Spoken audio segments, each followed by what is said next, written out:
Hello বন্ধুরা, welcome to my channel. চলে এসেছি নতুন একটা ব্লগ নিয়ে। তো আজকে আমরা বেরিয়ে পড়েছি দার্জিলিংয়ের উদ্দেশ্যে। অফিসের সমস্ত কাজ মিটিয়ে আমরা বেরিয়ে পড়েছি শিয়ালদার উদ্দেশ্যে। তো সেখান থেকে আমাদের ট্রেন ছিল। বন্ধুরা রাতে ভীষণ টায়ার্ড, সকলেই ছিলাম, তাই জন্য কোনো ভিডিও শ্যুট করতে পারিনি। তো সকালে আমরা নেমে গেছি সকলেই, আমরা মোট 18 জন গেছিলাম এবং আমাদের উদ্দেশ্য ছিল দার্জিলিংয়ের প্রত্যেকটা অফবিট ভিজিট করার। এনজিপিতে নেমেই দেখি ভীষণ বৃষ্টি। তো সেখানে সময় নষ্ট না করে আমরা চটপট আমাদের গাড়ি নিয়ে বেরিয়ে পড়েছিলাম দার্জিলিংয়ের উদ্দেশ্যে।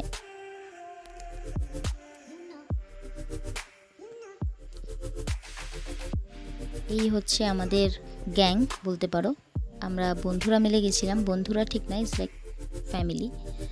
তো প্রত্যেকেই ভীষণ ভালো, এদের সাথে ঘুরেও ভীষণ মজা।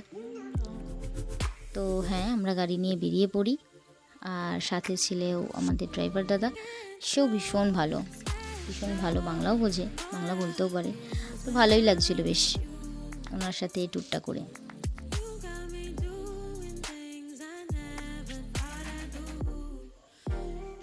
আর এই হলো সেই সবুজ দৃশ্য, আহা হা হা হা, দেখে চোখটা জুড়িয়ে যায়। যারা শহরে বাস করি তারা আমরা প্রায় সবুজ দেখতেই পাই না, সবুজ প্রায় নিঃস্ব হতে চলেছে। তো দার্জিলিংয়ে ঢোকার সময় আমরা যেই সবুজ দৃশ্য দেখি, যে সবুজ যেটা আমরা দেখতেই পাই না এখন আর, সেই দেখে আমরা প্রায় মুগ্ধ সকলেই। আর এই হলো আমাদের প্রথম পাহাড় দৃশ্য। উফ, এই পাহাড় দেখে আমি আর নিজেকে ধরে রাখতে পারছি না, ভীষণ রকম এক্সাইটেড হয়ে পড়ছি।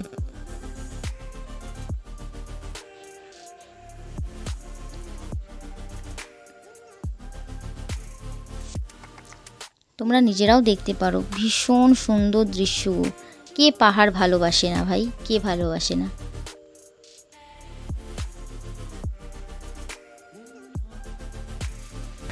এটা হলো বন্ধুরা ভুটান যাবার ব্রিজ। আর ওরা ওদের ভাষায় এটাই বললো যে রাস্তা আগে বন্ধ আছে, ঘুরে যেতে। তার কারণ বৃষ্টির ওয়েদার, চারিদিকে ল্যান্ডস্লাইড হয়েছিল, তো আমরা খানিকটা ঘুরে যাচ্ছিলাম, যে কারণে আমাদের অফবিটে পৌঁছতেও একটু টাইম লেগে যায়। আর হ্যাঁ বন্ধুরা, আমরা যেদিন যাই সেদিন কিন্তু একটা বড় দুর্ঘটনাও ঘটে। সেটা হলো কাঞ্চনজঙ্ঘা এক্সপ্রেসের একটা ভয়াবহ দুর্ঘটনা, যেখানে অনেক মানুষ সেই জিনিস নিয়ে ভীষণ চিন্তিত, কারণ সকলেই কেউ না কেউ তার বাড়ির পরিবার ঘুরতে যায়, কাজে যায়। তো আমাদের বাড়ির থেকেও যখন ফোন আসে তখন আমরা জানতে পারি যে হ্যাঁ, এরকম একটা দুর্ঘটনা হয়েছে। তো সেটা শোনার পরে আমাদেরও ভীষণ খারাপ লাগছিল, কারণ আমরা যেমন ঘুরতে যাচ্ছি, অনেকে হয়তো ঘুরে বাড়ি ফিরছিলেন। তো সেটা শুনে আমাদের ভীষণ খারাপ লাগছিল। আর আরেক দিকে তিস্তা নদীর ভয়ঙ্কর প্রবাহ।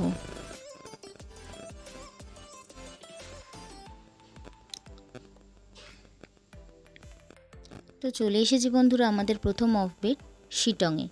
তো এখানে এসে আমি ভীষণ রকম এক্সাইটেড, আমি নিজেকে ধরে রাখতে পারছিলাম না। আমি ছুটে বেড়াচ্ছি, হেসে বেড়াচ্ছি, আমি কী করবো আমি নিজেও বুঝতে পারছিলাম না।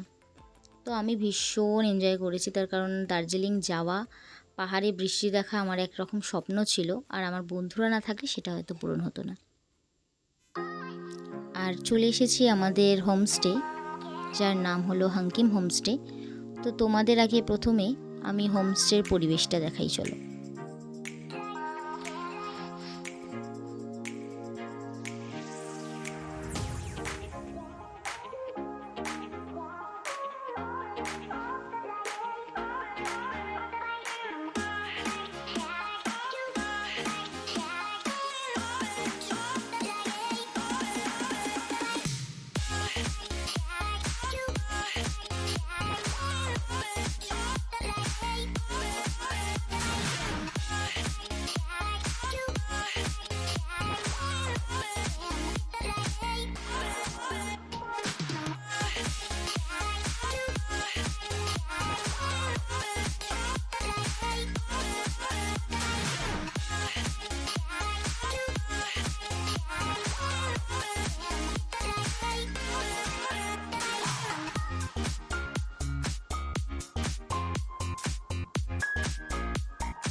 তো তোমরা যদি বন্ধুরা কেউ শিলংয়ে যাও তো আমি তোমাদের সাজেস্ট করব তোমরা হাঙ্কিম হোমস্টেকে অবশ্যই বুক করো। তার কারণ এদের সার্ভিস ভীষণ ভালো, এদের পরিবেশ ভীষণ ভালো। আর তোমাদের এটাও জানিয়ে রাখি, এদের পার হেড ফুডিং লজিং নিয়ে 1200 খরচ পড়বে। তবে এরা সত্যিই খুব ভালো সার্ভিস দেয়, তোমরা অবশ্যই হাঙ্কিম হোমস্টে বুক করো। हेलो, हाय। आप कहाँ से बोल रहे हैं? मैं अभी सिटोंग से बोल रहा हूँ। अच्छा, और आपका नाम मेरा नाम प्रतिभा है। और आपका होमस्टे का नाम? हांकिम होम स्टे। हंकीम होमस्टे। ओके, फिर से हम बाद में बात करेंगे। তো এই ছিল এদের খাওয়া দাওয়া, দুপুরের খাওয়া দাওয়া। আমরা প্রায় অভুক্তদের মতন খাবারের ওপর ঝাঁপিয়ে পড়ি।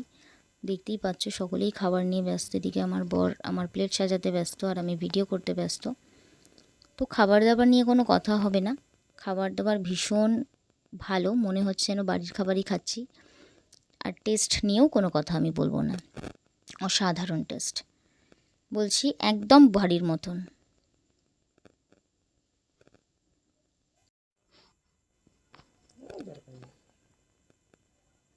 তোমরা দেখতে পাচ্ছো ওরা ভীষণ হাইজিন মেনটেন করে এবং ওদের যে খাওয়ার জায়গাটা, ডাইনিং প্লেসটা ভীষণ নিট অ্যান্ড ক্লিন।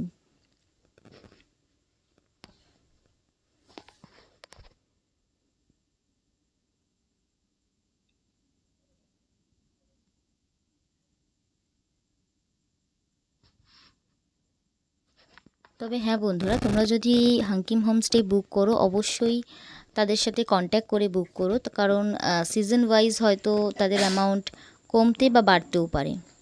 তো এই ছিল বন্ধুরা আমাদের সন্ধেবেলার স্ন্যাক্স, অনিয়ন পকোড়া উইথ টি। তো সেটাও ভীষণ মনে হচ্ছে যেন বাড়িতে কেউ ভেজে নিয়ে এসেছে, ভীষণ টেস্ট। ওদের খাওয়ার টেস্ট নিয়ে সত্যি কোনো কমেন্ট আমি করতে পারবো না, তার কারণ ভীষণ ভালো, মনে হবে যেন বাড়ির খাবার খাচ্ছি, বাড়িতে কেউ বানিয়ে এনেছে। তো এই ছিল আমাদের সন্ধ্যাবেলার আড্ডা, হালকা হালকা ঝিরঝিরি বৃষ্টি, ঠান্ডা ঠান্ডা হাওয়া, তার সাথে গরম গরম পেঁয়াজি, গরম গরম চা। সন্ধ্যাটা প্রায় আমাদের জমে ছিল।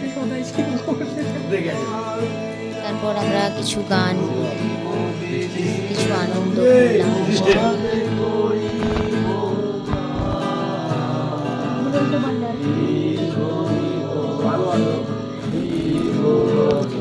এইগুলো যদি আবার ভিডিওতে ছাড়ি বাড়িতে অসুবিধা হবে। তারপরে আমরা মেয়েরা নিজেদের মতো অনেকগুলো মধ্যে যেটা হয়ে থাকে আমরা ভীষণ আনন্দ করি। তারপরেই চলে এলো আমাদের রাতের ডিনার। তো রাতের ডিনারে ছিল রুটি বা ভাত, ডাল, একটা সবজি এবং চিকেন। তো তোমাদের আমি আবারও বলছি বন্ধুরা, এদের খাবার টেস্ট নিয়ে কোনো কথা হবে না, কারণ ভাত যারা যারা বলেছিল, রুটি দেখে সকলেই রুটি খেয়েছিল একটা করেও, তার মধ্যে আমি একজন। তো এদের খাবার দাবার সত্যি ভীষণ টেস্ট।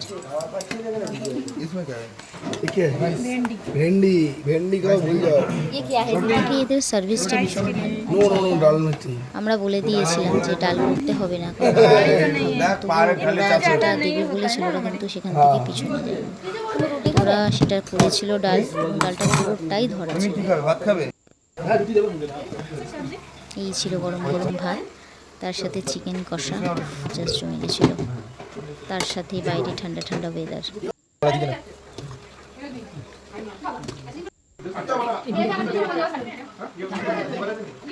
এই ছিল আমার প্লেটিং।